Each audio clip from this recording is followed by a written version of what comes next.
Well, thank you all very much for being here for this session. So I'm not going to talk at all about the speakers. All their information, their speaker names are listed here, and their biographical information is listed online. I will make one correction, though, is that I don't know if there's any Norwegians in the room, but one challenge with us Norwegians is people like to say that we're Swedish, and we're not. And one way that happens is our names are oftentimes misspelled. And my name is spelled S-O-N, moderated by Craig Gunderson. That's not right. It's Gunderson, S-E-N. So just wanted to clarify that. So that's one relatively minor error, but it happens a lot. At any rate, so in defense of all of us Norwegians in the room, I wanted to bring that up. But now I'm going to be quiet. Each speaker has a total of 20 minutes, and we're going to adhere very closely to that. And we're then going to have questions after all three speakers have spoken. Thank you.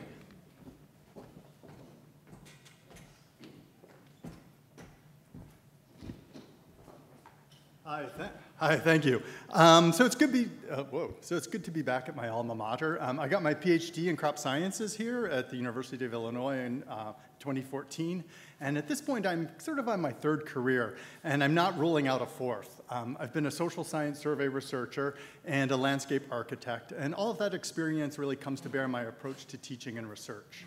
I've always been drawn to vernacular landscapes, what people do on their own with the material and discursive resources at hand, and why they do what they do. Cities, I've discovered, are a wonderful place for studying this. When I began my PhD program in 2010, I was able to satisfy this curiosity through the research on urban agriculture that I conducted in the city of Chicago. I'm an agroecologist. Agroecologists attempt to apply ecological principles to the food system to make it more sustainable and equitable. Agroecologists typically draw on two sources of inspiration for their research: natural ecosystems and the farming systems of traditional farmers and gardeners, usually in the developing world. So an agroecologist might ask, how can we make a cornfield more like the prairie that it replaced? And how can we make an orchard more like a milpa, a traditional form of agroforestry in Central America, in which annual crops are grown with fruit-bearing trees and shrubs? One obvious difference is that the prairie and the milpa are much more biodiverse, and that biodiversity strengthens their resilience. Consequently, I've been particularly interested in the connections between agrobiodiversity, or the diversity of food crops, and cultural diversity in the space of urban gardens and farms. Now, as a new PhD student in 2010, I knew I wanted to study agroecology and urban agriculture. I fairly quickly realized that I didn't need to travel to another country to conduct agroecological research. Locally adapted agroecosystems and traditional and novel agroecological knowledge could be found just 125 miles away in Chicago. What I learned from gardeners and farmers in Chicago really continues to inspire my research and teaching, as you'll see today in my talk. So I've been at the University of Rhode Island for a little over 2 years now, and I tell people that I've been uncharacteristically happy there. I teach in the university's Sustainable Agriculture and Food Systems program, and I've started an urban agroecology lab that explores the application of ecological principles to urban food systems. So today I'd like to talk about the lab's overarching project, building regional food sovereignty through urban agriculture, which is funded by a Hatch grant, and 3 components of that project that we're currently working on. So Rhode Island really is kind of like an ideal place for my work. It's in the midst of the Northeast megalopolis, home to more than 50 million people. As the second most densely populated state in the US, Rhode Island offers a potential model for the development of sustainable food systems in the Northeast and elsewhere. So New England state governments have established a regional goal of meeting 50% of food needs from local sources by 2060. This is the so-called 50 by 60 plan. The plan calls for producing food on 230,000 acres of urban and suburban land. So as you can see from this map, much of the projected production area in Rhode Island will need to occur in urban and suburban areas. I find the 20,000 acre regional estimate for urban land kind of astounding, actually. That's 278,000 standard Chicago residential lots, which is a lot. It's kind of like overwhelming. I can't talk about standard residential lots in Rhode Island because we don't have a standard residential lot because we're not on the grid. So my skepticism about how realistic this is was a catalyst for the project I'm going to talk about today. So Rhode Island and New England as a whole are currently highly dependent on imports from outside the region. Rhode Island farm sales of food for human consumption equal only 1% to 2% of total farm sales. This wasn't always the case, of course. While the decline of farming in New England has been attributed to its allegedly poor soils and climate, regional agriculture in the 19th century was, in fact, highly productive, and the value of farm sales per acre continues to be high across the region. It's almost double that of the US as a whole. However, Rhode Island faces a number of challenges to producing more food. At over $13,000 an acre, farmland prices are the highest in the nation. Much of the landscape has reverted to forest. Forest cover accounts for 55% of land area. The state has little recent history of grain or oilseed production, an important source of plant protein in the human diet. Sod and nursery plants are the state's major agricultural food products, so obviously not food products. With little dairying or livestock production, the state lacks local sources of nutrients such as manure for organic production. At the same time, Rhode Island has a number of assets. Farms are small, 35% or less than 9 acres in size, and with small farm size, according to the literature, comes greater efficiency in production. The number of farmers and farmland acreage in the state are growing, bucking national trends, and direct-to-consumer sales increased 51% from 2007 to 2012. There's a lot of agroecological knowledge, too, in Rhode Island's urban farms and gardens, with immigrants from across the world adapting traditional practices to new environmental conditions. And so I've been working recently with some law farmers in Providence. There's grassroots commitment to local foods with political institutional support. We have a state-level food plan, a director of food strategy appointed by the governor, and a food policy council. We also have a great urban agriculture service provider and research and outreach collaborator in Providence, the Southside Community Land Trust, which supports over 50 community gardens and 5 urban farms, including City Farm, a 1-acre farm, the oldest in the city. These conditions really, I would argue, favor the development of small-scale urban farms and other production systems employing practices of sustainable intensification. However, we lack information on best practices for these systems, and existing levels and practices of intensification are unknown. We consequently really have no basis for modeling the state's production capacity to see whether the 50 by 60 plan is reasonable. The goal of my lab's research is to address these needs, with the ultimate goal of increasing local food sovereignty.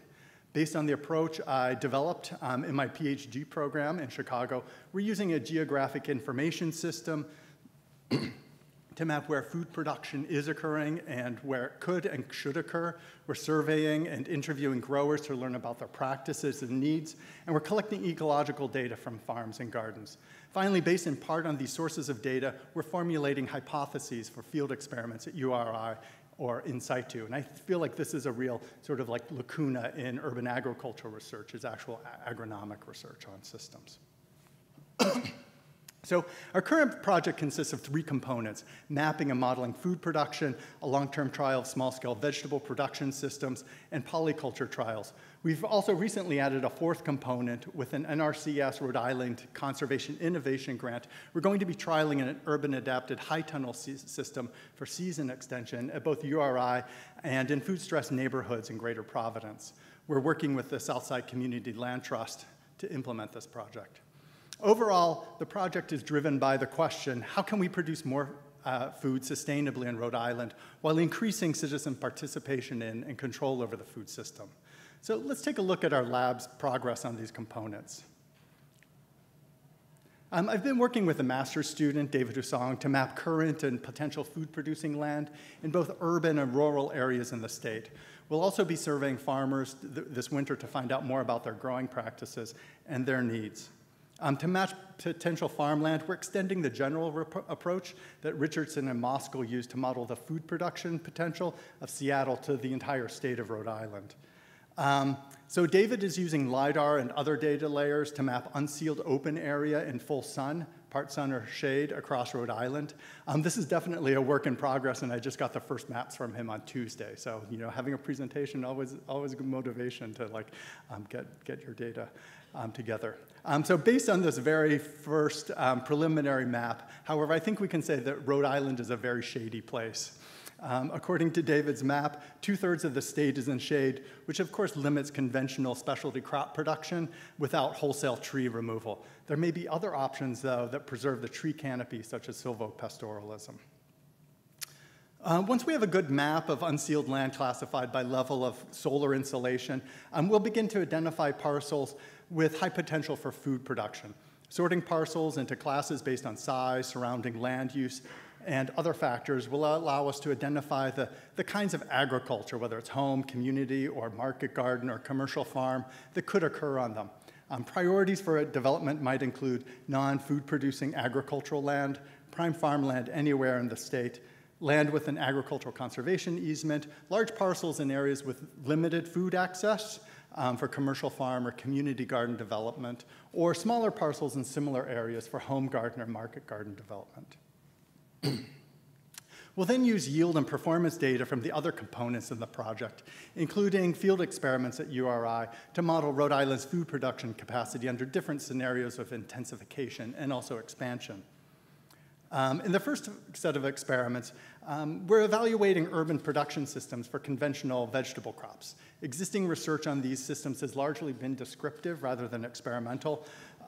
Even from my own research, I know that soil and nutrient management practices are wide-ranging and often unguided by scientific evidence in urban gardens and farms. In terms of providing nutrients to crops, the philosophy seems to be more is more compost or more fertilizer. Consequently, phosphorus levels I found in Chicago are often very high in urban gardens and farms with potential environmental implications. So we're evaluating the agronomic, economic, and ecological performance of 3 systems based on common urban practices that I've observed and comparing them to a conventional system. This is a long-term study, and we started it last year, and basically we'll just run it until I run out of money. The 3 systems are AgFacts, and this is what we're using as the control. It uses conventional tillage and synthetic fertilizers. It reproduces the production practices that an extension agent might recommend to a commercial conventional grower. The precision organic system relies on minimal tillage and organic fertilizers as a nutrient source.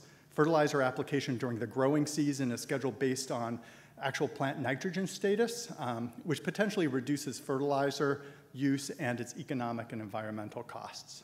In the autochthonous system, I learned the word autochthonous here, like in a soil nutrient cycling class taught by Michelle Wander.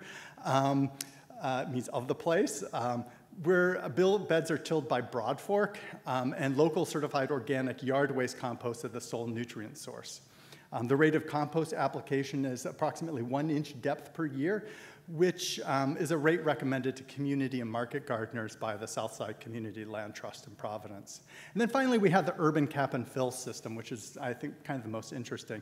It's modeled on a common urban practice for mitigating soil contamination. So each cap and fill treatment plot was covered with woven geotextile fabric. And on top of this cap, 2.5 foot wide and approximately 15-inch high windrows of a 50-50 mix of compost and loam were shaped by tractor and by hand to create planting beds. The troughs between windrows were later filled with wood chips from the URI campus to create paths. So each 50 by 25 foot plot consists of 6 2.5 foot beds separated by paths. Basically, plots are backyard sized and could be scaled up to the size of a large vacant lot. Treatments are replicated 5 times in a randomized complete block design, and a core group of crop species is planted each year, including tomato, eggplant, chard, and zucchini, for cross-year comparisons. Additional crops are trialed each year and retained if successful. Crops are rotated, and fall cover crops are planted when feasible. So we just finished data collection last week, and I asked my undergraduates to rip out all the plants while I was gone so that I wouldn't be tempted to collect any more data. And I have some preliminary results from the 2018 growing season. Dunnett's test for multiple comparisons was used in R to compare the experimental treatments to the AgFacts control. And so at 55% of the control, ooh, don't touch that. 55% of the control, the total yield of all food crops in the autochthonous system was significantly lower than the control. Means for the other treatments were not significantly different from the AgVax treatment. The same pattern held true for the total value of all food crops when the same retail price was used for crops in all treatments. However, the precision organic, the autochthonous, and the urban systems could be certified as organic.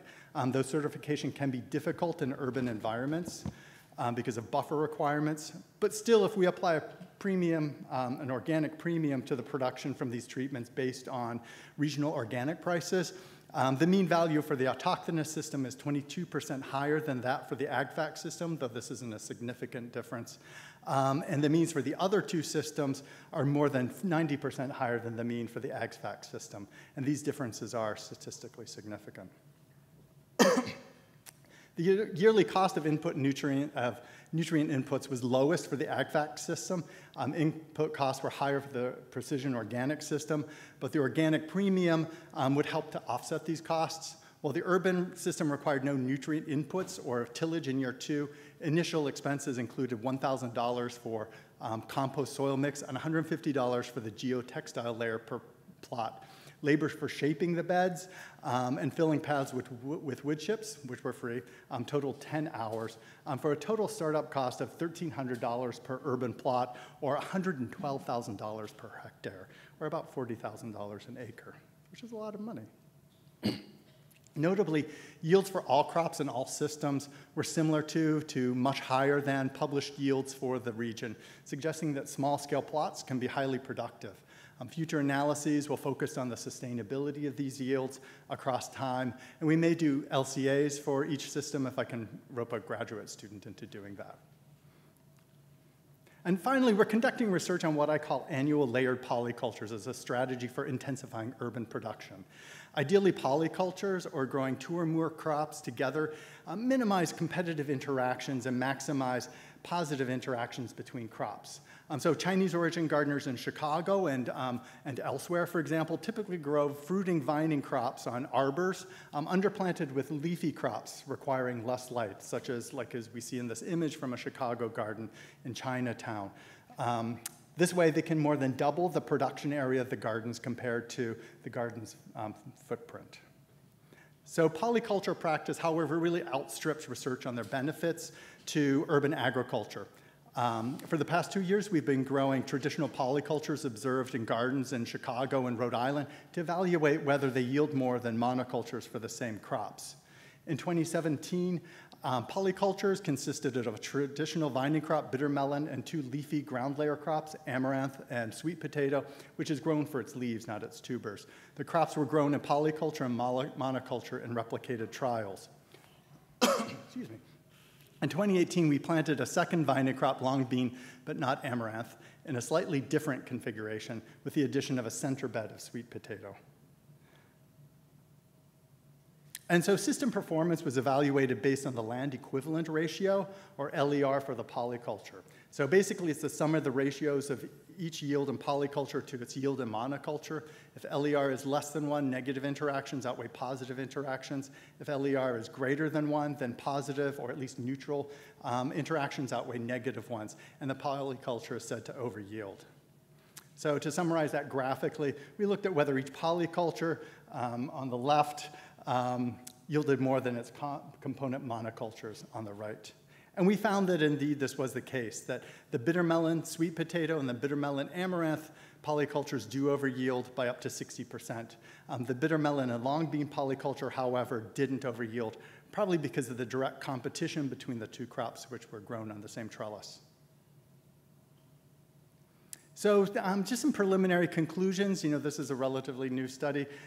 Significantly expanding food production in semi-rural or suburban areas will be difficult without tree removal, which is probably not socially or ecologically desirable.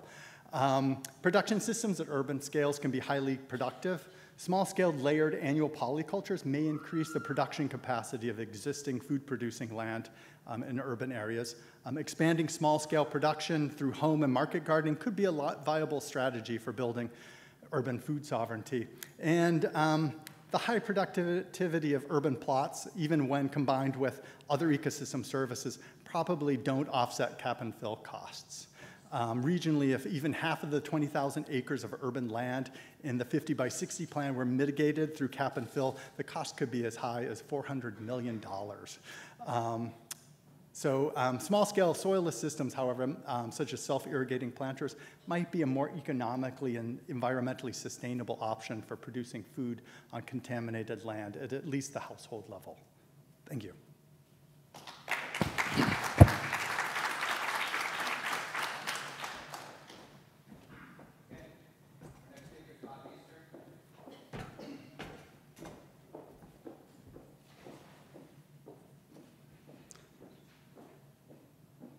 How do I get to my presentation is the first question, Chris. I'm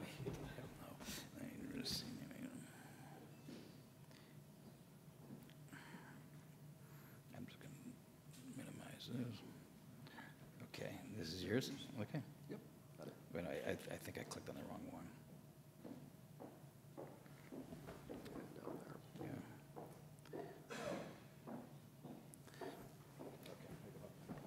Great. I've thoroughly enjoyed being part of this program here today. And one of the nice things about being a retiree, which I admit to being in some sense, is the opportunity to actually spend time attending things like this. And so congratulations to the organizers. And I'm not quite sure why I was asked to do this particular part on the program, because I'm not a scholar in the area of urban food systems, so I don't have that perspective for my own research to offer. But I will confess to having been involved in agriculture literally from the earliest part of my life, and having had the opportunity literally to travel around the world over and over again to see things that are evolving as time goes by. So I want to offer that as a bit of perspective today. And I don't know why I'm struggling here today, but I guess I can do that. Oh, so that's going to end the show. Will that work? There we are. I said that I'd been involved from the early days. I grew up in the Southwest in a very rural community. Dad tried just about everything: vegetables, livestock, cotton as a cash crop, other things, and I was immersed in agriculture from the beginning. And from one point of view, it was also a part of the world where people used extensively their garden plots to feed ourselves. So from about the age of 10, I was responsible for the family garden. And we've continued to do that until today, and I'll show you a picture a bit. I've also had the opportunity, as time has gone by, to spend time in different parts of the world looking at agriculture and looking at systems around the world.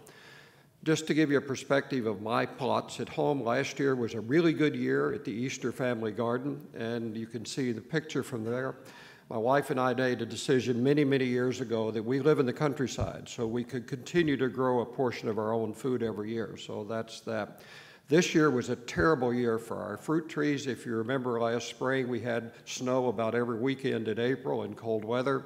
And just about every blossom on my apple, cherry, peach, and pear trees was frosted by that. So I had a 1 bushel apple crop this year, which is absolutely the worst I've ever experienced. And by the way, there was a picture of my granddaughter helping me there, so as a grandparent, you have to throw that. But I think, to get to the point, one of the realities we face today is increasingly the world's population lives in urban centers, major urban centers. And the challenge is, how do we continue to have a food system that will adequately provision those individuals? We passed the halfway point just a couple years ago when over half of the world's population lives in major cities. And let me get back there.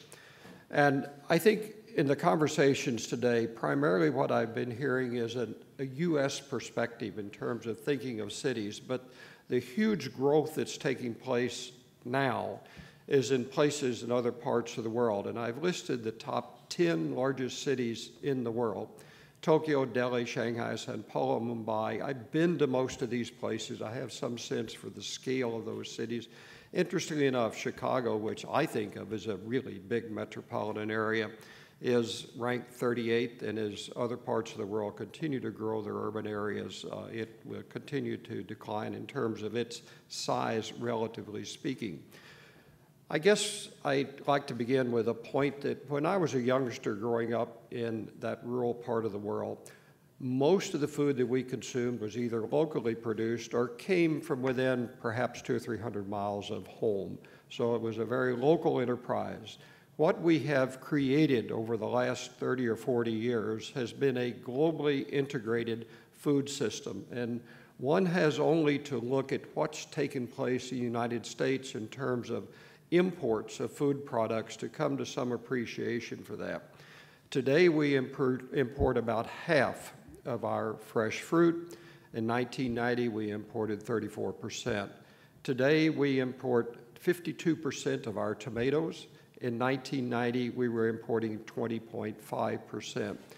And there's a lot of reasons why that has taken place, and many of you would understand, be aware of those. But the question that has been grappled with over recent decades is how do you actually move massive amounts of food from wherever it is being produced in the world to these increasingly large cities that exist around the world and do it efficiently and safely. I spent a week in Panama a couple years ago in a study of the Panama Canal, and I didn't have any appreciation for the amount of food or food-related products that are actually being transported through the canal, coming from one part of the world, going to a very different part of the world. It's actually a very, very large issue. You worry about things like supply chain disruption, and I think that potentially is a very real risk. Things happen inadvertently, sometimes deliberately. Supply chains have the potential of getting disrupted, and what would the consequence of that be for millions of people living in a city that were dependent on that supply chain? So I think for many reasons, it makes as much sense, it makes a tremendous amount of sense to grow as much of our food supply nearby the city where it's consumed as possible. So the conversation we're having here today, I think, is a very relevant discussion. And if you go back in history, you don't have to go back very long. Not long ago, most urban centers that existed were surrounded by a band of food-producing farms. And if you're at all familiar with kind of the history of the Chicago metropolitan area, you can still today find vestiges of what existed there 100 years ago. Small farms located within commuting distance of the city where foodstuffs would be produced and then moved into the city. And of course, when it freezes in the winter in Illinois, then you don't grow things on those small farms. But interestingly enough, there was another concentrated area in southern Illinois with the advent of the Illinois Central Gulf Railroad many years ago that had a longer extended season. So there would be food, fresh vegetables, et cetera, produced in southern Illinois, moved into the metropolitan area to serve the markets. It was a food system that was designed for the times, perhaps, but it's one I think that we can pay attention to today. Why the change? Well, seasonality obviously is a issue. We have about half the year that's frost-free and about half that isn't. So the question of how do we extend that frost-free season, frost-free time is certainly important. And as the previous speaker mentioned, as alternative opportunities for land use became available, the price of the farmland near the city increased. And with that, the farmer's option to either cash in and convert it to something else and move on, or to continue in production. Availability of labor, much of agriculture, particularly vegetables, tends still to be a labor-intensive issue. Other things, soil type, the adequacy of water in different parts of the world, insect pressure cause things to move. But a key factor was the development of safe, efficient storage and transportation systems. And I'll say a bit about China in just a minute. And consumer preference. I want it now. I want it here today. I go to the supermarket today here in the city, and I see products that come from somewhere else in the world because this particular season we may not be able to produce them. So if we're looking at certain fruits that may be coming from Chile today, we want them, and we want to go to our store and be able to pick them up. And the reality is they're not in season in Illinois, so they come from another part of the world. Well, many things account for why food systems have evolved and changes. And I want to speak about China. Since 1988, I've spent about a year and a half of my life in various increments in China, usually in rural areas. And I have and this is a very small picture, a fondness for some photos that I took back on some of those early trips. In the rural parts of China, it was still very much a local food production system. You went to the morning markets and you saw all these wonderful foodstuffs, and then the next day, again, it was repeated as people came each day to the morning market because they didn't have refrigeration available at home, et cetera. In 2005, I was traveling around China and just visiting some of the hypermarkets, and this amazing change that it took place in a very short period of time from largely local markets to to a significant increase in very large-scale marketplaces that were not distinctly different from the ones that we have here, in many cases for some of the same reasons that I've just talked about. Well, I thought it'd be interesting to think about what some possibilities might be, and I did a bit of thinking about if you were feeding 8 million people in the Chicago metropolitan area, and each of them was eating what is the U.S. average for bread, 53 pounds a year, how much wheat would you have to grow? And in fact, how much of Cook County, say just Chicago, would need to be occupied for wheat production? It turns out to be about 13% of the land mass of the city. Well, that's to say nothing about other land uses, and this previous speaker alluded to this. And where do you get the wheat to make cookies, to make noodles, and all of those other things? And oh, by the way, Illinois is not the best place in the world to grow wheat that's going to be used to produce bread. That's more appropriately grown in places like Kansas, so that becomes an issue as well. So I've asked myself, feasibly, what are some of the things that we ought to be thinking about as being suitable for growing locally, and are some things going to be much more difficult? So I've listed the unlikely ones that I think will be difficult for us to adopt systems to produce locally at scale that will be required to feed large urban cities. Things like rice, wheat, potatoes, meat, fish, and eggs, milk. I don't know that we're going to put a number of dairy cows, or heaven forbid, my favorite species, pigs, in a place like Chicago. Bananas, probably not. Citrus, probably not in the Midwest. And the list could go on. But there are a number of other candidates, I think, that are very reasonable to think about producing locally, particularly vegetables and other things that can contribute very significant to the quality of human diets. Lettuce, tomatoes, cucumbers, cruciferous plants, peppers, squash, spinach, grapes, strawberries. There's a rather long list of things that you can certainly produce and add value to the diet with that. Well, how?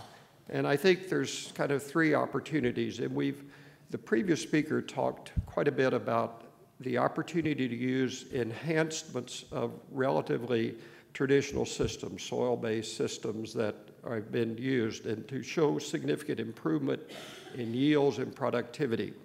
And I certainly think that we need to expand those wherever there is opportunity to do that.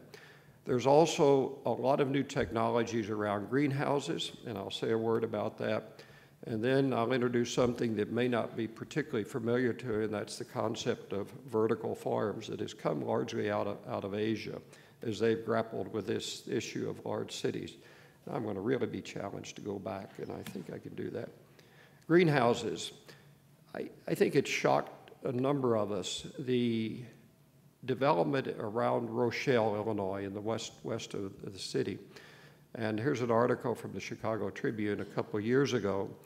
Mighty Vine is probably a company you've heard of. If not, go to the supermarket and go to the vegetable counter and you'll see their produce. Very large scale greenhouse production done in an aquaculture, water culture with nutrient supply. And the article indicates that it's year-round. Fresh tomatoes delivered the same day they're picked into the supermarkets in the city.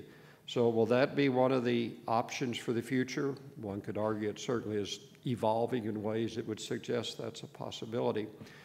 Vertical farming, on the other hand, is a practice of growing vegetables in stacks, or products in stacks, shelves, if you will, rather than having the sunlight coming in and serving one layer of plants. It's done in soil or can be done hydroponically. artificial light's required, and that historically has been a very prohibitive thing to deal with. But LED lights, wavelength-specific LED lighting has been developed.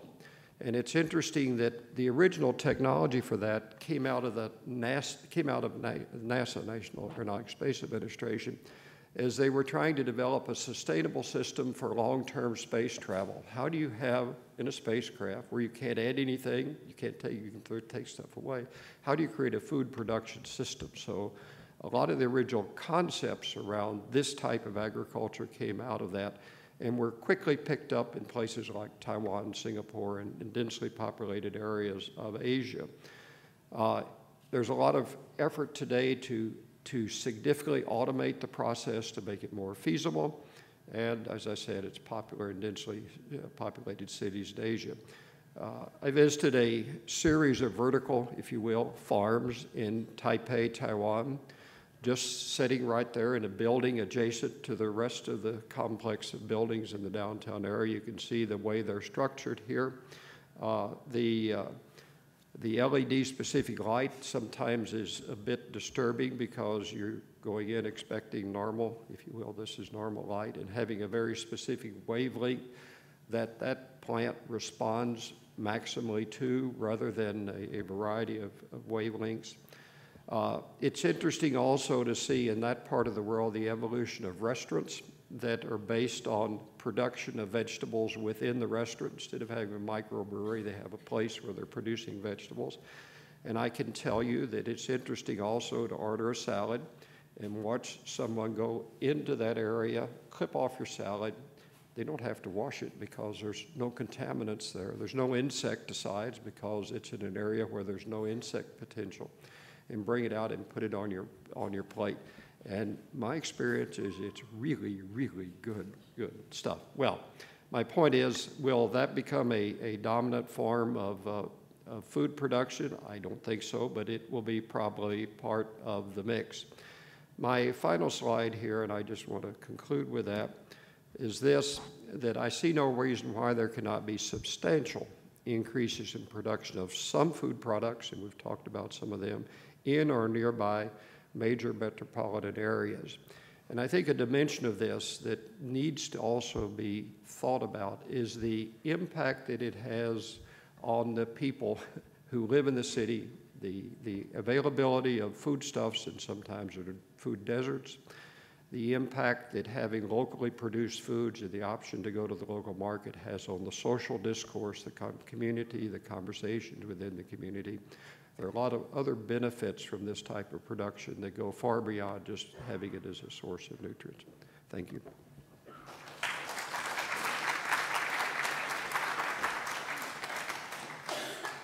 Okay, Sabina OHara is our third speaker, and after that I'm going to ask 3 speakers to come up to the front, and then we can all sit up there, and then I'll take questions from the audience.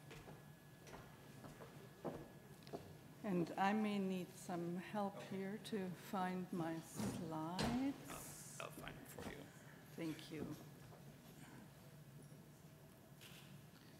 I presume this one's yours.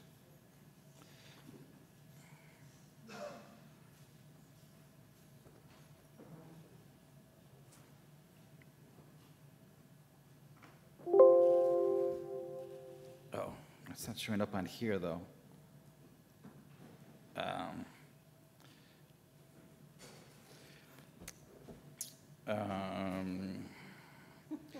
This I don't know because I can't see it on here. You know, maybe it's something's coming from DC. You know, that's all. You'd have to be aware of that. Oh boy. Yeah. So you know, and so. All right. Here, let me see if I can hide this. Close this. Close this. All right. And I'm not seeing that anywhere. Let's try this again. We're just going to enable the content. We'll see how helpful that is. All right, thank you. Good afternoon. So my name is Sabina OHara, and I have the distinct honor to serve as the founding dean of the only exclusively urban land-grant university in these United States. How is that? The University of the District of Columbia is an 1862 land grant, believe it or not. And our territory is exclusively urban, because last I checked, there is no rural space in the District of Columbia, in your nation's capital. And so thank you for the two previous introductions, because you made my job a lot easier in defining what urban agriculture might look like. So we are growing as a world population, and we're most definitely urbanizing. The projections now say probably around 70 to 80% urbanization. We're now just above 50%. So the pressure is going to continue. And we are also running out of arable land because of population growth, because of urbanization, because we're building more roads, more bridges, more parking lots, and the like. So urban communities really must be taken in as serious partners. But you're quite right, Dr. Easter, it's not going to be growing corn and soybeans. So don't worry, we're not going to compete with you on that, and it's also not likely that we're going to have dairy cattle in the district, okay? We're actually discussing chickens. And we do have bees and we do have fish in our aquaponics system. So what does urban agriculture then look like? Well, one of the big challenges, of course, is as the planet is urbanizing, we have to shrink the footprint of our cities, because that urbanization has been largely carried out on the backs of the peri-urban and rural communities who provide all the resources for our cities, and then the cities spit out the waste, and that goes back out too. So how do we shrink that urban footprint, and what is the role of urban agriculture in that? One of the things that's unique about our college, and we're only about 8 years old, believe it or not, while the university was chartered as a land-grant university, in an urban context, understandably, it was a little bit of a dormant program, with the exception of the nutrition programs, SNAP, Ed, FNAP, and so forth. That's logical focus in an urban community, but urban agriculture, not really. But it's come of age, and as you suggested, Dr. Easter, it's come from Asia to a large part, but also from Europe. And a slight correction to your hydroponics. Actually, my colleagues in Wageningen, which is neighboring to my native Germany, say that hydroponics actually started on sailing ships in the 17th century. So sometimes it's revisiting, but upgrading the techniques that we know as well-established techniques. So our focus as the only urban land grant is exclusively on fruits, vegetables, ethnic crops, those that are not native to the Americas, much like what you described in Rhode Island. And of course, the question is, where does gardening move into agriculture as a commercially viable enterprise in an urban setting? So we take our capacity building mission quite seriously, and our aspiration, as you can see here from our mission statement, is to improve quality of life and economic opportunity in our urban community of Washington, D.C. through urban agriculture, but linking it to urban sustainability.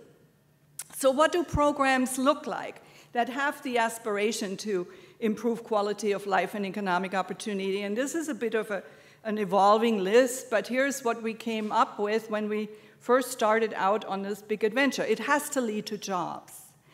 It has to lead to business startups, to economically viable food systems enterprises. It has to improve food security in those neighborhoods, and we have actually 8 census tracts in our nation's capital that are food deserts. There is no access to fresh fruit within a 1.5 mile radius of some of these neighborhoods. It has to improve public health, which is closely related to the lack of access to fresh, unprocessed food. It has to improve water management, and there is a close partnership here, of course, because we know that agriculture is one of the largest consumers of fresh water. And it has to improve the disparities that are particularly stark in urban communities where the space is limited, and so the disparities become sort of amplified in urban communities. So given that this is our agenda for improvements in the urban space through urban agriculture and urban sustainability, we came up with a concept that we call the UDC Urban Food Hubs. And it takes the USDA Food Hubs definition and expands it a bit. What the USDA calls a food hub is a collaboration of small-scale producers. And we said to really be viable in an urban context, we've got to add a few components. So it certainly is about food production in small urban spaces, taking into account the soil contamination issues and such that were already mentioned. So let's add food preparation. That's your value added, but it also can serve as a vehicle for improved nutritional health. Food distribution. Now, I'm an ag economist by training, and I have a real passion for that part of the equation. Because you see, if you have very small-scale micro-enterprises, you need your price point to be high. But that doesn't improve food security in your underserved neighborhoods. They need the price point to be low. So what's the business model, and how can we bridge that conundrum? And last but not least, there must be the inclusion of water and waste management. And so those four components, food production, food preparation, food distribution, and waste and water management, constitute our urban food hubs model. And as you would expect from a sustainability concept, it looks different in every context. So food production can be bio-intensive systems, and you've already mentioned layering systems, co-locating plants that support each other, raised bed gardens, but also hydroponic and aquaponic production. And some of the most underutilized spaces in our cities are roofs and walls, especially when it comes to getting the light intensity that we need for food production. So these are all viable approaches, but of course tricky, which is why architecture is in my College of Agriculture, because a lot of these roofs need to be retrofitted. We can't assume that we're going to reconstruct all the roofs in our cities to make them weight-bearing sufficient for food production. So food preparation is a big bucket of activities, including value-added enterprises through business incubator kitchens, for example, adding cooking classes, nutrition education, but also the important food safety focus and the whole policy issue around food safety in urban communities where farms are unfamiliar to policymakers, and so their first approach is to treat you like a restaurant. Well, try that in a greenhouse, which is kind of a challenge. And then sanitation. Food distribution. So what are the marketing opportunities in urban settings? Certainly farmers markets are on the rise, including in Washington, D.C. This is our food truck that you see here that serves both to do food tastings at farmers market, but also it brings fresh produce to neighborhoods. But then there is a whole untapped potential of direct marketing opportunities with ethnic restaurants, with niche markets, grocery stores, and of course, community-supported agriculture. And water and waste recovery in the Urbanscape is a big bucket of activities, everything from composting to biodigestive energy generation, rainwater harvesting, drip irrigation, rain gardens, and permeable surfaces.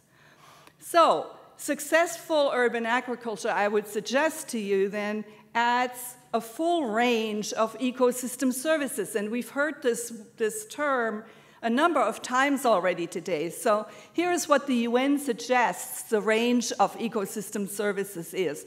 Namely, provisioning services, providing food, water, and fiber. Regulating services, mitigating climate, flood, and disease.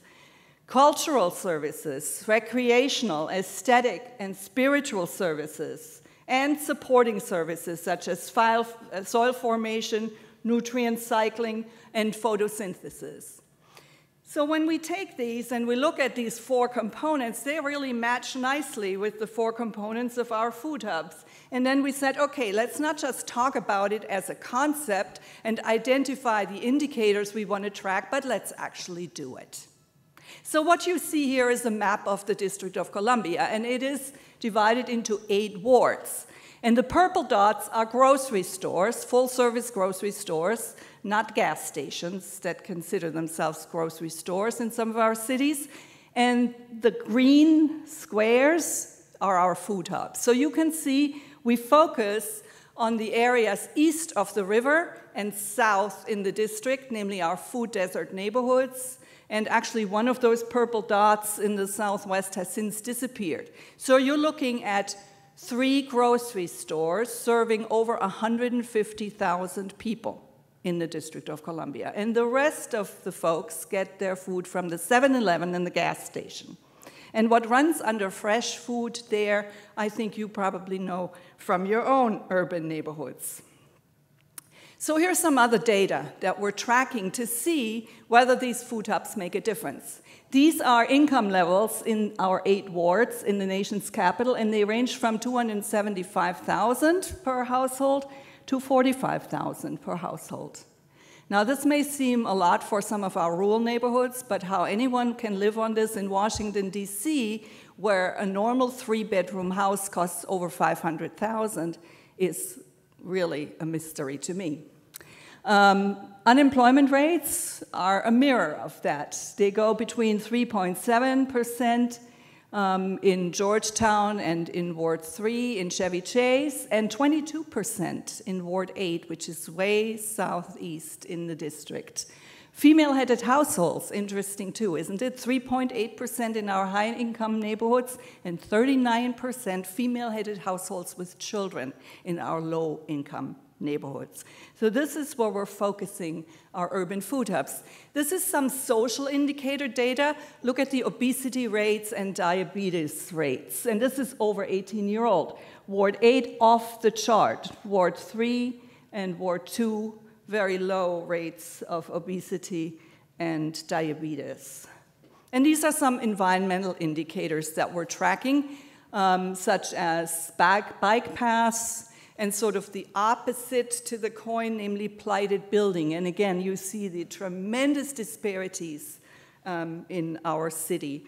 And these are not unique to Washington, D.C., but we have similar disparities in many of our cities. I'm sure Chicago is not an exception.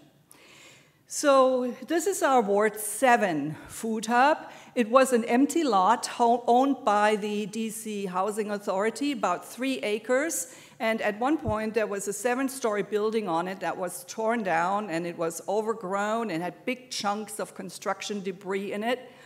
And we got the lot for $1 a year for 3 years. How's that? And then I took the first construction company out there and said, what would it cost to kind of pull all the construction debris out and you just plane the site so we can go to it? Well, the lowest estimate was about $300,000. So I thought, how am I going to explain that to my president? Okay. So, but we had partnerships. Partnerships are key in urban agriculture. So the DC Building Trades Association made us their volunteer project of the year in 2015, and over a long weekend pulled out all that construction debris for nothing other than pizza and water. So now it's East Capitol Urban Farm with 100 raised beds that are available to the neighborhood and a fully functional aquaponics system that is commercially viable. We've now trained people to run this system, and we're about to turn it over to our first entrepreneur. This is Bertie Bacchus in Ward 5, which is an interesting neighborhood in transition. And there we have 3 greenhouses. We have a large hydroponic system, an aquaponics system, and a native plant nursery where we've launched collaborations with the District Department of Parks and Recreation to reintroduce native species in our parks and to push back the invasives. This is our food hub in the way southeast corner of Washington, D.C., very low income neighborhood, high unemployment neighborhood. We have a hydroponic system there, an aquaponic system, about 40 raised bed gardens, and collaborations with 2 public schools in those neighborhoods. And we couldn't leave out our main campus, which is not in a food desert neighborhood. That's in Ward 3 in one of our high-income neighborhoods. But you see our aquaponics system here with artificial lights, like you've seen in the previous presentation as well. But the main production site on this location, because it's located a very high traffic area at the intersection of Connecticut Avenue and Van Ness, if you know anything about DC, just south of Chevy Chase Circle. So there really is no space on the ground, and so we have a 25,000 square foot retrofitted green roof. That's the center of our food production. We also have a commercial kitchen and a teaching kitchen that serves both for food safety certification, food management, and hopefully within the next month or so, we'll be fully certified to serve as a business incubator for residents who want to do value-added or catering services or such. We run a farmer's market on Connecticut Avenue every Saturday. Come see us from 8 to 2, and we have several farm stands at the other Food Hubs locations as well. So what's the potential for urban ag? Well, I would submit to you it's big, because it links to so many different sectors, from culinary to hospitality to tourism to health and wellness to waste management and green infrastructure. So here are just a few examples in closing. One of the new businesses in DC is called Compost Cab. They pick up your food waste from your condo building for a small fee, and then you can get the compost back. But I live in a 2-bedroom condo, so I don't want that compost, so I donate it. And that's their second revenue stream. 4P Foods has taken the community-supported agriculture to a whole new level. The conundrum with CSAs, if you know anything about it, is if you want to drop off on everybody's doorstep, it becomes prohibitively expensive. But if you don't drop off at everybody's doorstep your weekly delivery of fresh food, your membership tends to be small. So they tend to be about 50 members is a reasonably big CSA. Well, these guys set up shop in the reception area of large apartment buildings. And boom, they have an 800-member CSA, just like that. One of our hydroponic systems is at Maya Angelou Schools, which is considered a bit of a school of last resort. They also have a campus at the Juvenile Correctional Facility. And they are now morphing their training program for plumbers as hydroponic technicians, and we're collaborating with them to develop that curriculum. And last but not least, we have a National Green Infrastructure Certification Program in collaboration with DC Water, because DC Water has seen the benefits of increasing permeable surfaces in the Urbanscape to mitigate against flooding, and so we're training their workforce in green infrastructure. So successful urban ag programs then need a supportive business climate for micro-enterprises and small business startups. They need to have predictable policies, and that's very much a work in progress where we need to get on with it. They need room for innovation because these businesses are going to be morphing at lightning speed. They need affordable space, not an easy thing in a place like Washington, D.C., a lot easier in Detroit or Buffalo, right, where it's urban agriculture to the rescue of blighted community. But I would submit to you that this is the model of urban agriculture that the world will be looking to as urbanization pressures continue around the globe. And last but not least, there must be a recognition that urban agriculture can make meaningful contributions in turning negative social and environmental externalities into positives. So come see us in Washington, D.C., in your urban land-grant university. Thank you.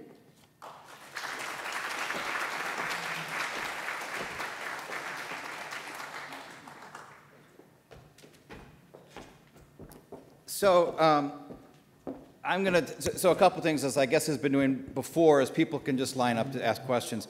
But I want to since I'm the moderator, I do want to lead off with a few comments, and actually a question to be posed to all. The thing is, I apologize for not being here yesterday or today. I do a lot of work with Feed in America, which is the umbrella organization for all food banks in the United States, and hence I do a lot of work with the Capital Area Food Bank, with the Rhode Island Food Bank, and also the Eastern Illinois Food Bank. So I work with across the country on these different things. So it's interesting to hear all these things. So I want to make a couple comments about this and raise this. So I haven't been here for the past 2 days, so maybe people have been raising these issues that I'm going to raise over and over again. And you're like, goodness, who's going to talk about this again? But is that the one thing I want to really emphasize is the importance of our food systems for low-income households, both in the United States and globally, okay? If we think about what's happened to agriculture across the world, is we can think about it over two main dimensions in terms of the main thing we want to be able to do is drive down food prices as lower, lower, lower, lower. That's the best way we can help out low-income households across the world. So in terms of ag production then, is what we have the Green Revolution, saved literally hundreds of millions of lives. Introduction of GMOs has also been saving hundreds of millions of lives and GMOs has the potential to save even more if it wasn't for some crazy policies in other countries. And so is that we have all these great production things, and the main thing that these did was to drive down prices of safe and nutritious foods, okay? And that was great. That raised, if you look at the extent of malnutrition across the world, it's been declining over many different dimensions. A second area that is important is that is with respect to food distribution. So, so I want to briefly talk about this for DC. Is like, if you look at DC, part of the problem with DC is you have so many unnecessary regulations. There's a reason why so many people from DC are moving to PG County. It just got too expensive there. And also with supermarkets, Washington, D.C. for the longest time fought against having Walmart there. Who doesn't want Walmart? And apparently, so it took D.C. forever to get in there. That's the second point I want to make about this, is the food distribution system has been amazing at driving down low-income prices. One of the best things that's happened to low-income households in the United States is the expansion of Walmart. To have all this, more and more food across our country at lower prices has just been wonderful. Other people may say, I don't like Walmart for X, Y, and Z, but in terms of low-income households who face real constraints, is those of us who do research on food security, is that it's been great. For other reasons, so the question that I pose is that it seems like at least some of these things that we're talking about in these seminars and other things are all wonderful ideas. They're all, but it seems like to some extent, at least some of these, the food that's being produced is going to be out of the reach of a lot of these low-income consumers. They're not going to be able to afford. I thought it was great being able to go into a restaurant in Taipei and grab the things off there, but, that ain't helping people in the south side of Chicago get, affordable things. What does get affordable food to people in the south side of Chicago is, expansion of these markets and things like this. And so I guess is that maybe people have been talking a lot about food security and a lot about how we have to help out low-income households. And if so, my question is redundant, but I'd like to have, have some discussion about what are the implications. If our previous ag revolution really benefited low-income households across the world and saved hundreds of millions of people from starvation, what's happening now with these one? What's the potential of this to help out? And maybe I'm asking an unfair question. Maybe that's not a goal of this. I don't know. So maybe I can give a stab at it. First of all, for us, it was actually great that Walmart decided to pull out, because our urban farm in Ward 7 happens to be right across the street from where they were going to settle. So initially we said, well, maybe we can get into a contract with them, but now we're just direct marketing.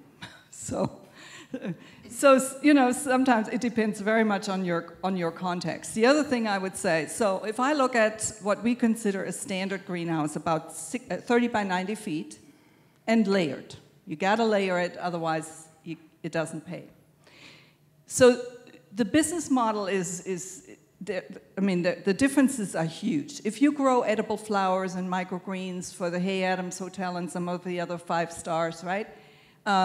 You're going to generate about $350,000 out of that greenhouse, right? With your vertical setup.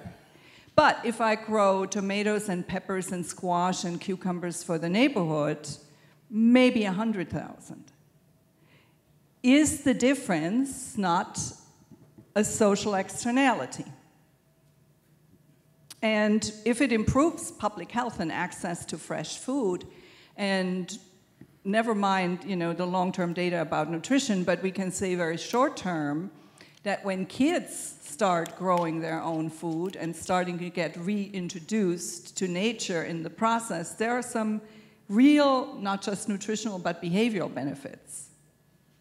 It's called nature deficit syndrome, right? So if we account for those kinds of social externality, it may just start paying for itself. But of course, it's not the producer that generates the revenue, but it needs to be what? The public sector or some other entity that makes up the difference between my 100,000 and my 350,000 business model, or is it a mix of the two?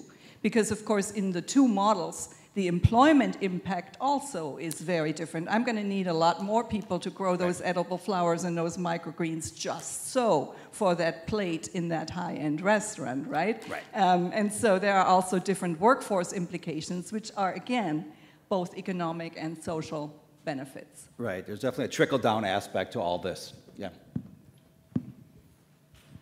I think you asked a really important question, Craig. I think, as you know, I've spent a good part of my life focused on development agriculture. Right. And I truly worry about these individuals who are living on $2 or $3 a day around the world, and many of them in really, really difficult circumstances. And the growth of the cities, the Green Revolution, which you referred to, was incredibly successful, but a lot of the focus of the Green Revolution was producing food for the local village or for the household consumption, or for, if at best, the regional city that was just not that far away. I go to a lot of meetings today where we talk about how are we going to feed 2 billion more people by 2050. Absent from that conversation is how are we going to solve the problem of feeding the urban centers. The focus is, well, we're going to produce more. But the question is, how is that increase in production made available to individuals who aren't in the 2%, but are in the 98%, who are struggling just to eat every day?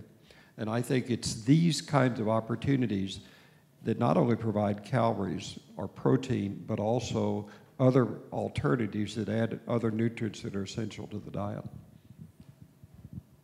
Yeah, I'd just like to say that, like, in my research, in Chicago particularly, I've been really interested in what people do, like, themselves in their backyards. And I think that the contribution of, for instance, home gardens in urban areas on the south side of Chicago and the west side of Chicago, often by immigrant and ethnic families who are growing culturally appropriate foods, is, I think, often, like, overlooked. I don't know whether it's because of their association with the home and, home being the traditional domain of women, like, sort of, some gender bias there, potentially.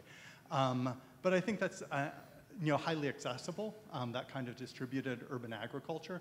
I think it's potentially highly efficient and in ways that, some of these other technologies, for instance, vertical farms aren't. I mean, vertical farms, there's been a lot of discussion of them. There was one in Chicago, in Bedford Park. It was 80,000 square feet. It was called Farm Tier, and it recently closed just because of the high cost. In a place like Rhode Island, it's not really going to be feasible. People are always talking about, oh, we've got all these great old mill buildings, we can put in vertical farms. Well, economically, it's just not going to make sense because of the high cost of energy in Rhode Island, for instance, and probably in many other parts of the country, too. But what I like about, the smaller scale, more distributed urban agriculture is that it is accessible and it does start to address issues of food security and food sovereignty when we think of those as being access to culturally acceptable foods. Right. I think it's always worthwhile to distinguish between food sovereignty and food security, because building a food sovereignty can hurt food security because food can be more expensive. Conversely, is building up our access to food security by saying having more imports into an area may do damage to food sovereignty. So those oftentimes are in conflicts. We have to weigh how much we care about low-income households versus how much we care about food sovereignty. They can sometimes be in opposition. If I just may add one other aspect, and that's risk management. What we haven't talked about really is this whole resilient cities movement. And, the wake-up call was a few years ago, Hurricane Sandy. It hit land further north than any other recorded hurricane. And New York City, one of the largest population centers in the nation, came within an inch of water of having the entire subway system shut down. And when researchers tallied up, so how much food is in the DC metro area, they came up with a supply of 24 hours.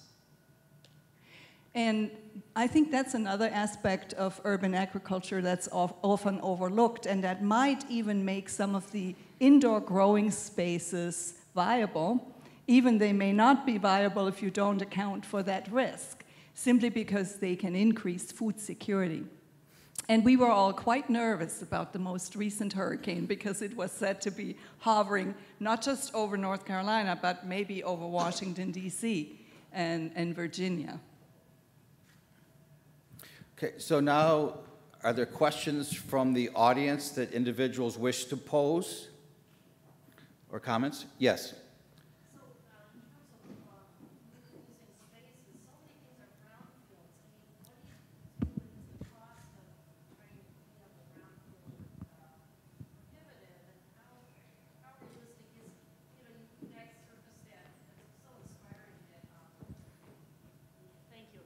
It was so inspiring to hear about the DC area that you got the volunteers to clear, and you have this magnificent gardens and everything. But how many of those things are brownfields, and what's the potential for cleaning those up? So we're actually relatively fortunate because there are no real brownfields. They tend to be more in the peri-urban areas. And then it depends. I mean, that's not to say we don't have soil contamination in the district. We have lead, we have arsenic, sometimes we have mercury. We have one area, for example, that used to be a weapons dump site in World War I, believe it or not. So, you know, so soil testing is key, and we run the district soil and water testing lab. And then it depends on, can you mitigate it? What is the degree of the contamination? Can you mitigate it, for example, like you suggested, with raised beds, with a compost mix? Or do you go into hydroponic growing and you don't even attempt soil production? You go into hydroponics where you still add the nutrient. It's a circulating system. Our aquaponic systems really don't need any nutrient input. All of the fertilizer comes from the fish excrement. And those are recirculating systems where we've been able to grow food using only 10% of the water use of conventional agriculture. And again, these systems can have a smaller footprint. For example, one of the innovations we use a very unique aerator. And it's based on molecular spin. So it doesn't use compressor systems, because oftentimes this, how do you get the oxygen in your fish tanks, right? That can be a real energy draw. But again, if you look for innovations that lower that energy footprint, these systems can be quite competitive. Yes. Thank you for sharing your perspectives. I'm certainly no expert on food production at all, so this is educational. I'm wondering if you can comment a little bit on food waste. And I've seen a lot of discussion around this small and ugly fruits and vegetables. Is that actually going to make a difference, or is this a fad? What do we really do to cope with waste? So food waste is a huge issue, and it happens at every stage. Actually, you know, it certainly happens in our refrigerators, and I'm very aware of that, right? So how do I actually buy what I need and not what looks so enticing when I walk across the farmer's market? Food waste at restaurants, at grocery stores, but also at the farm level. And there often it's an aesthetic problem. It's not that the food is of poor quality, but it doesn't look right. You know, it's that carrot that has 2 legs or something like that, right? And that's where the program that you're referring to, the ugly vegetables, it actually started in Maryland, just up the street from us. It was a group of students at the University of Maryland in their ag program that came up with the idea. They were appalled at the estimated 30 to 40% food waste at the farm level. And so they started a community-supported agriculture program, weekly deliveries of fresh produce that's ugly. And so the fee is much lower than a regular CSA, and it went, I mean, off the chart. It's a tremendously successful program, but it's people who really make a commitment to reducing food waste, and they don't care that, you know, the tomato has sort of a second little thing growing there. So very successful example, but then it can't just stop there because there's a lot of food waste. So food recovery, there are several organizations that we work with, food recovery programs.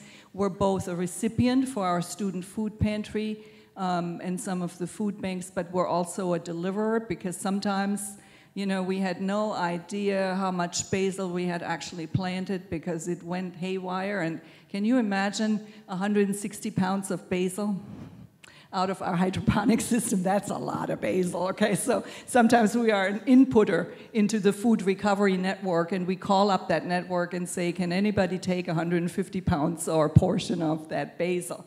And so those are our local networks that are beginning to sprout up in cities all over the country to try to address food waste issues at every level of the chain.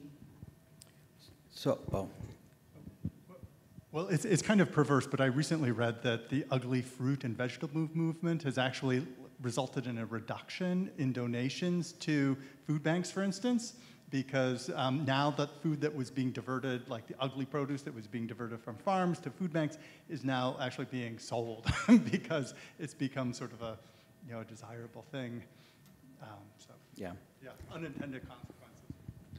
The last administration started a program within USDA dealing with food waste. I don't know what the status of that is today. Do you know, Craig, any chance? So, I mean, there's still a number of studies about, I mean, food waste is a really tricky issue from an economics perspective because some of the efforts to reduce food waste lead to increases in food. I mean, there's lots of dynamics about it. So the USDA is funding a lot of studies to look at what truly is the extent of food waste and how to reduce it. There's a tendency to divide it into food loss, which refers to that before you get from the farm to the consumer. And then waste is that which was consumable but wasted. And it's reckoned globally that about a third of the food that's actually produced at the farm level never reaches the consumer because of issues in the supply chain. And if one thinks about the conversations about increasing food production and taking precious forestry and so forth out of production in order to increase wheat, et cetera, if you reduce the loss substantially, that would probably address the problem of having more food by 2050 in many, many different areas of food. Yeah, it's a big issue that U of I is doing a lot of work through the ADM Post-Harvest Loss Institute to look at some of these issues. It's a tricky issue. First of all, ascertaining what exactly the extent of this is and other things. And yeah, it's interesting. One of the major sellers of these ugly fruits and vegetables is Walmart, as you might expect, given how big they are. But they've had some trouble selling them. So it depends upon how successful it is. Feeding America, back to what John had said. So I do a lot of work with them in terms of some of these cleaning things. Let's figure out ways to get food more successfully at these different distribution points where the food is lost. But again, once things become, to some extent, more efficient with respect to some of these things, one thing that goes away is food for low-income households really in need.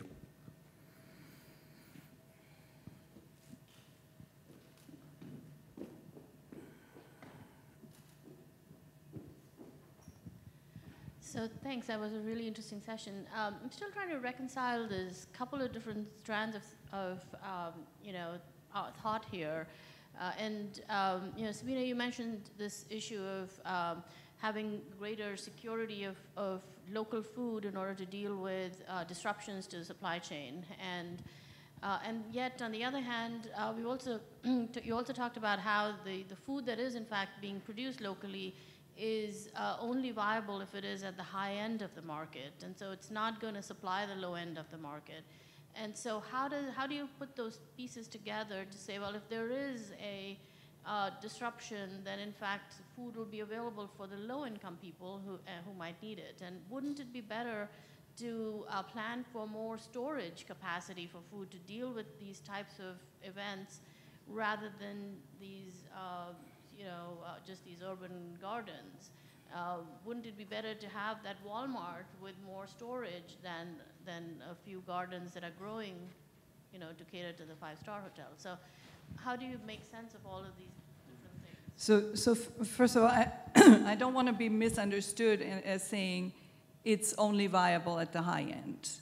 It can be viable in terms of growing more of a balanced diet.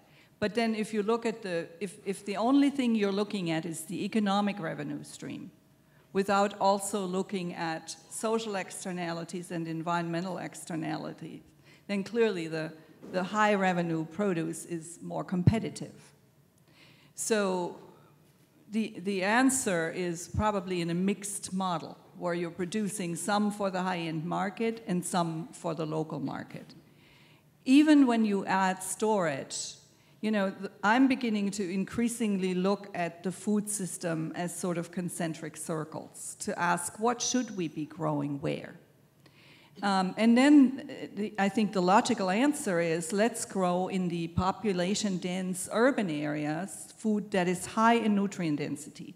So for example, we don't really talk about yield as pounds or kilogram per acre or such. We talk about it in terms of nutrient harvest.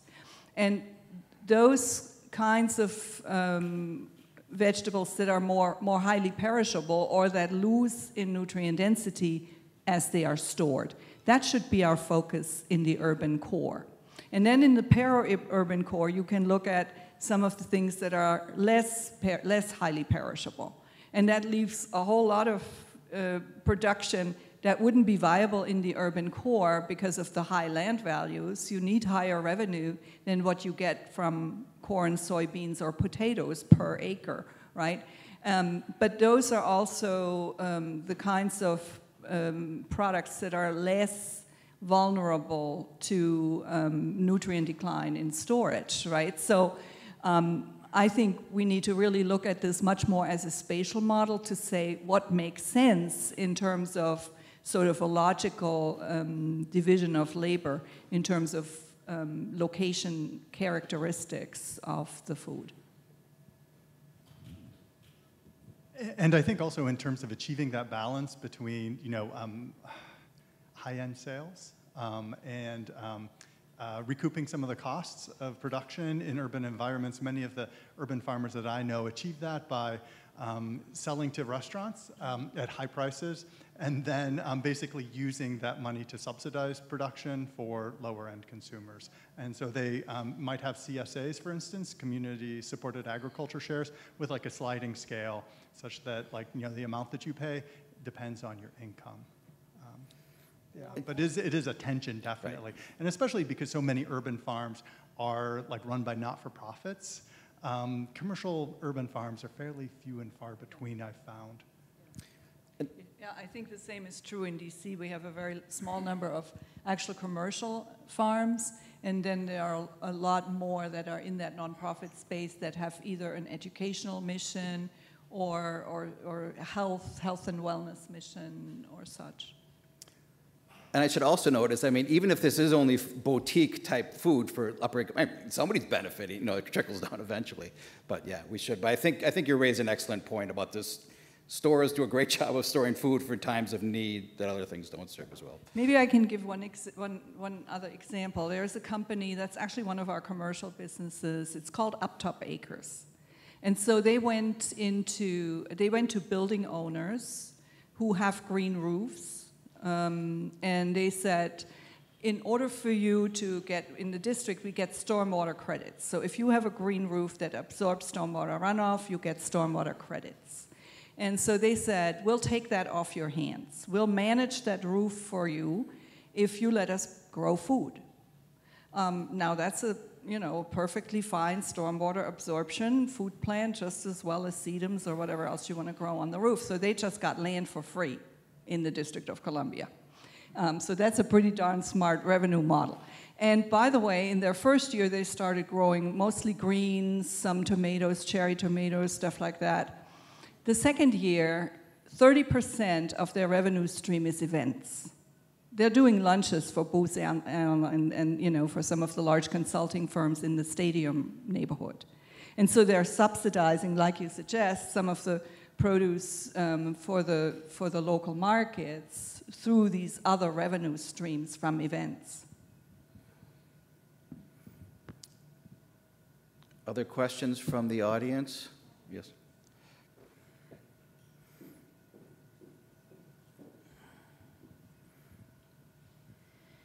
Well, I find my head spinning a little with everything that's been raised. But one of the things that I keep sort of challenging my thoughts with here as we're talking is how much absolute massive amounts of land we spend with industrial farming. And when we look at climate change involved with that and how growing zones are changing, and then population growth on top of that. And we begin to ask ourselves, how we systematically need to actually start moving more rapidly at innovation with these ideas into our urban sectors for that food security reason. And I just wonder, is there a network that is already being built across the nation to address that? And what's the pushback from the industrial farm?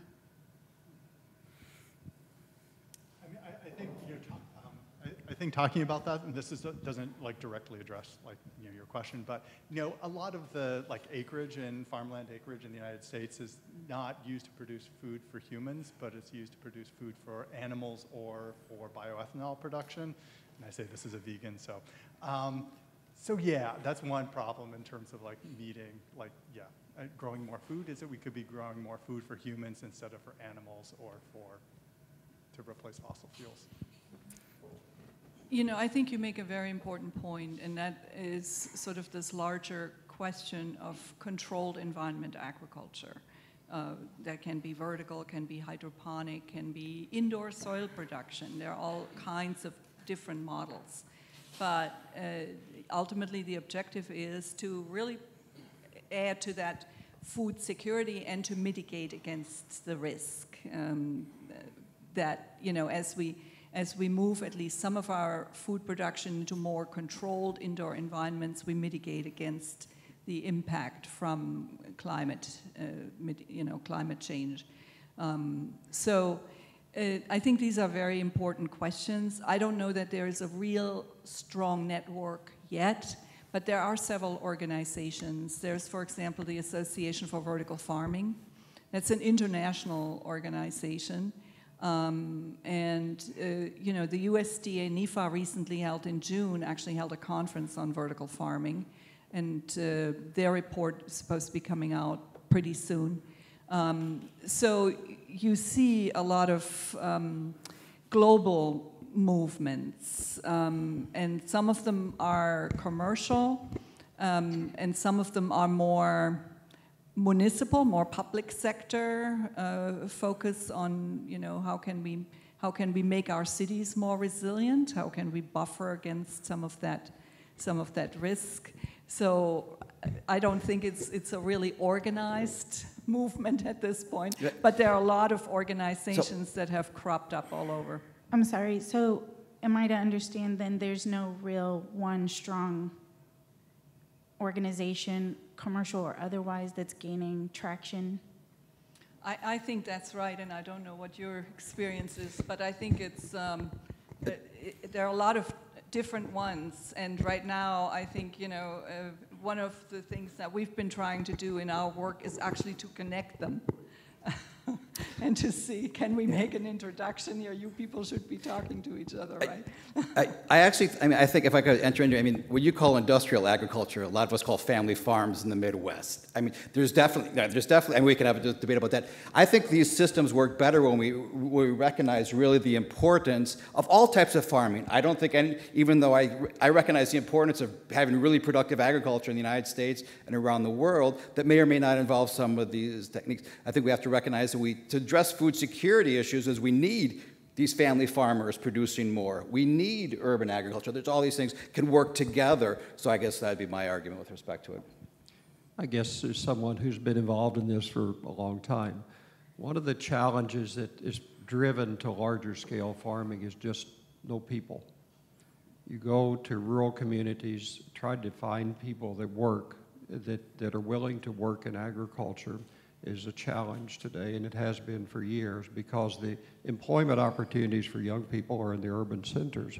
So as a consequence of that, machinery gets larger, farms gets larger, and life goes, and that evolves.